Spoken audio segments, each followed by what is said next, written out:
तो हम लोग रूट सिस्टम पढ़ लिए थे और आज पढ़ना है सूट सिस्टम। तो सबसे पहला सवाल कि सूट सिस्टम में क्या क्या आता है। जैसे रूट सिस्टम में क्या क्या आता था, रूट और उसके ब्रांचेस। ऐसे ही सूट सिस्टम में आता है, देखो बहुत चीज आता है इसमें। सूट सिस्टम में स्टेम, स्टेम का ब्रांच, स्टेम का ब्रांच, बर्ड, ब्यूटी बर्ड, कली इसको कहते हैं हिंदी में, बर्ड, फ्लावर, फ्रूट, लीफ, ये सब आता है सूट सिस्टम में। ठीक है, तो हमें क्या करना है, एक एक करके पढ़ना। स्टेम पढ़ लेते हैं, स्टेम और स्टेम के ब्रांच। बर्ड तो एक छोटा सा टॉपिक है, वो भी बता देंगे बर्ड क्या है। ठीक है, बर्ड और फ्लावर पढ़ना है डिटेल में।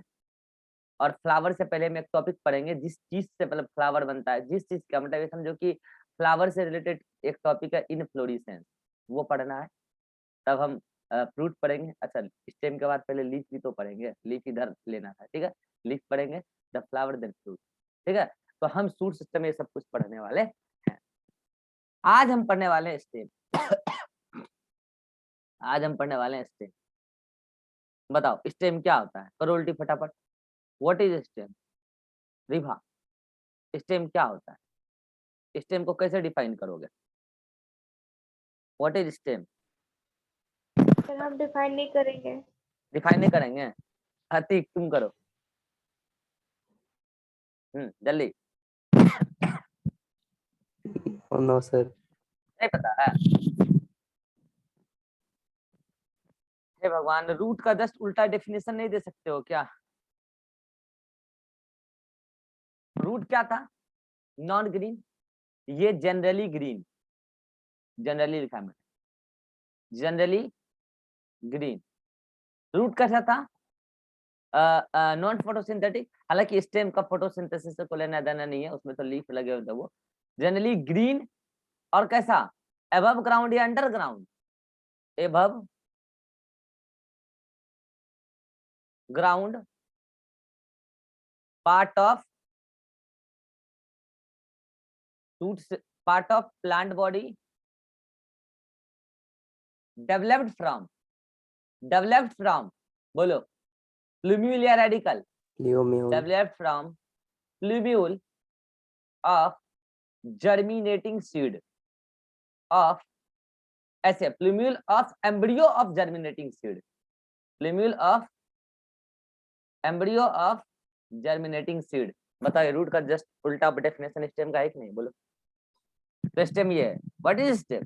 Generally green, above ground plant, above ground part of plant body developed from the plumule of germinating seed is called as stem। अच्छा, जैसे रूट के बारे में कुछ कुछ बात किए थे, वैसे स्टेम के बारे में कुछ कुछ बात करें। बताओ, अगर मुझे यहाँ फोटोट्रॉपिक और जियोट्रॉपिक बात करना पड़ेगा, जियोट्रॉपिक बात करना पड़ेगा, तो क्या बोलेंगे? अभिषेक पहले का लेक्चर पढ़ के आया है जी? Yes sir. पक्का? Yes sir. क्या होता है फोटोट्रॉपिक और क्या होता है जियोट्रॉपिक? सर फोटोट्रॉपिक मतलब सर फोटोसिंथेसिस।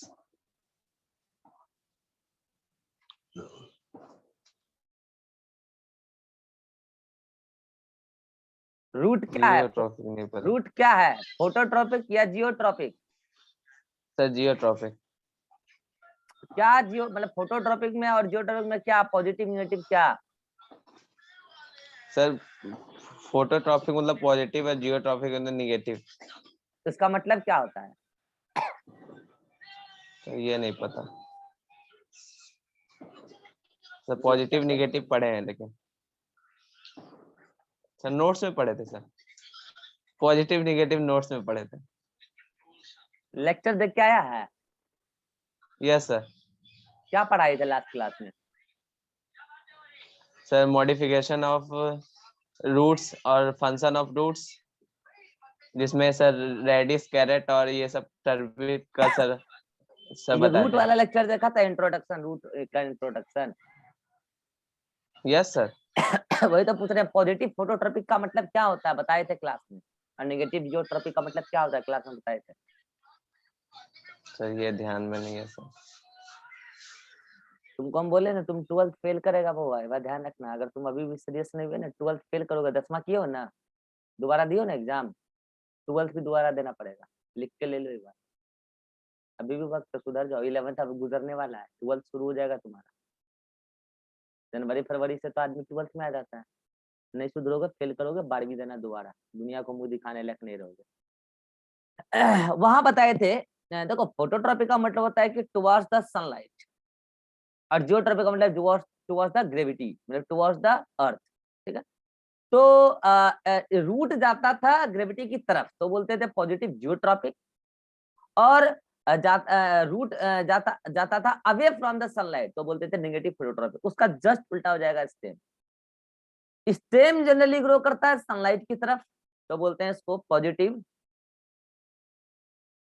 फोटोट्रॉपिक, और चूंकि सनलाइट की तरफ जा रहा है तो अवे फ्रॉम द ग्रेविटी जा रहा है, अगेंस्ट द ग्रेविटी जा रहा है तो बोलते हैं नेगेटिव जियोट्रॉपिक।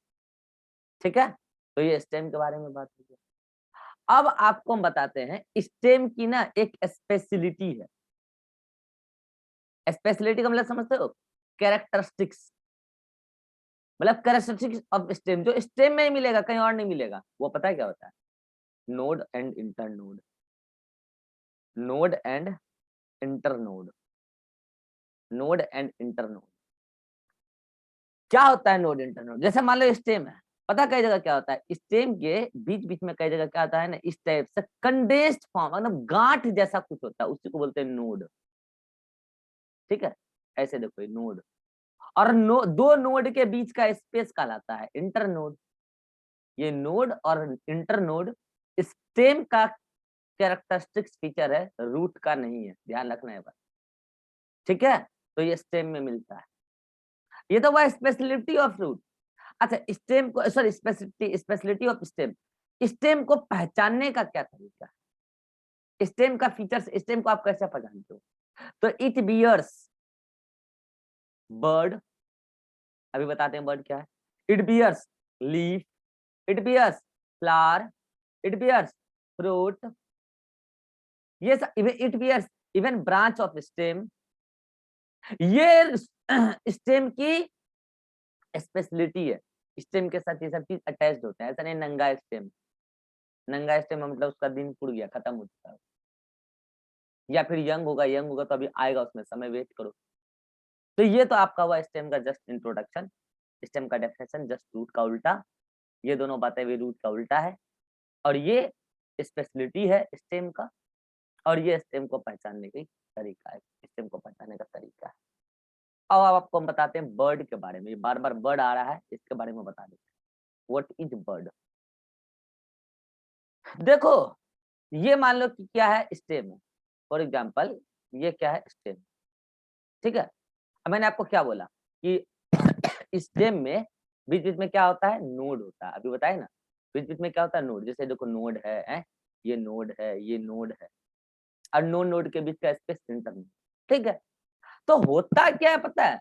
देखो, नोड से पहले कुछ स्ट्रक्चर निकलता है, लाइक दिस। ये देखो, देख रहे हो, लाइक दिस, ये देख रहे हो, लाइक दिस। मान लो यहाँ पे भी निकला है, इधर भी लाइक दिस, ये स्ट्रक्चर। और ये यहाँ पे भी मतलब कि किनारे पे भी होता है, ऐसा नहीं कि केवल साइड साइड, किनारे पे भी होता है। ये मान लो ये। अब एक और बात बताओ, एक्चुअल में ये ब्लू वाला पार्ट या रेड वाला पार्ट क्या है पता है? आगे चल के यही रेड वाला इलोंगेट होके स्टेम का ब्रांच बन जाएगा। आगे चल के ये ब्रांच बन जाएगा, आगे चल के ये ऊपर की तरफ ग्रो करेगा। तो एक बात बताओ, क्या मैं बर्ड का ये डेफिनेशन दे सकता हूँ, stem is young, young under developed, under developed, अभी डेवलप्ड नहीं हुआ, नया नया बना, under developed stem, under developed, अभी डेवलप्ड हुआ नहीं है, डेवलप होने की कगार में है, चल रहा है उसका डेवलपमेंट। बाद में वही जाके क्या बनेगा, स्टेम बनेगा, मैच्योर स्टेम बनेगा। Young immature under developed stem is called as bud. बस यही बर्ड है, और क्या, सिंपल बात। अब देखो, जनरली तो बर्ड पता है क्या बनाता है, जनरली बर्ड बनाता है स्टेम, लेकिन ये बर्ड और भी कुछ बना सकता है। क्या क्या? ये बर्ड कई केसेस में आपको लीफ बना देगा, ये बर्ड कई केसेस में आपको फ्लावर बना देगा, फ्लावर से देन फ्रूट बन जाएगा। तो जनरली तो बर्ड से क्या आना चाहिए, स्टेम का ब्रांच, लेकिन कई केसेस में आपको लीफ ही बनाता मिलेगा। कई केसेस में पता है, कई केसेस में ये आपको टेंड्रिल बनाता हुआ दिखेगा, अभी आपको बताएंगे। कई केसेस में ये आपको थॉर्न, कांटा बनाता हुआ दिख जाएगा, लेकिन जनरली बर्ड से बनता क्या है, स्टेम, आगे चल के स्टेम बने। ठीक है, तो अब बताओ, क्या आप इस बर्ड को पोजीशन के बेसिस पर दो अलग अलग कैटेगरी में डिवाइड कर सकते हैं? हाँ बिल्कुल, बताओ कौन कौन, बताते हैं। देखो, एक तो ऐसा बर्ड है जो एकदम टिप पर लिखा हुआ है, रखा हुआ है किनारे पर, उसको बोलेंगे हम लोग क्या, टर्मिनल बर्ड। क्या बोलेंगे, टर्मिनल बर्ड। ठीक है, और देखो एक बर्ड ऐसा है जो ये मेन स्टेम एक्सिस है, ये क्या, ये है मेन स्टेम एक्सिस, है कि नहीं, ये मेन स्टेम एक्सिस है। एक बर्ड ऐसा है जो मेन स्टेम एक्सिस से कुछ एक्साइल एंगल, इस एंगल को कहते हैं एक्साइल एंगल, एक्साइल एंगल, जो मेन स्टेम एक्सिस से कुछ एक्साइल एंगल पर लोकेटेड है, ऐसे बर्ड को कहते हैं एक्सिलरी बर्ड। इसको क्या बोलते हैं हम लोग, एक्सिलरी बर्ड। एक्साइल, ये एक्सिलरी टर्म कहां से आया, समझ में आया, ये एक्सिलरी टर्म आया है एक्साइल एंगल से, मेन स्टेम एक्सिस से सम एक्साइल एंगल पर लोकेटेड बर्ड उसको बोले। और यही वाला जो है ये आपको जनरली कई केसेस में आपको फ्लावर बनाता हुआ दिखेगा, कई केसेस में लीफ भी बना देता है। ठीक है, तो ये आपका बर्ड, बर्ड के बारे में क्योंकि एनसीईआरटी में भी दे रखा है इसलिए मैंने बता दिया, दो टाइप के बर्ड होते हैं, और ये किस बिहाफ पे है पूछा जाएगा आपसे, ऑन द बेसिस ऑफ, बोलो रिवा, ये किस बिहाफ पे दो टाइप का बर्ड है, एक्सिलरी और टर्मिनल, बोलो, ऑन द बेसिस ऑफ, कहाँ गए रिवा क्लास में नहीं है क्या रिवा, ये क्लास में नहीं है।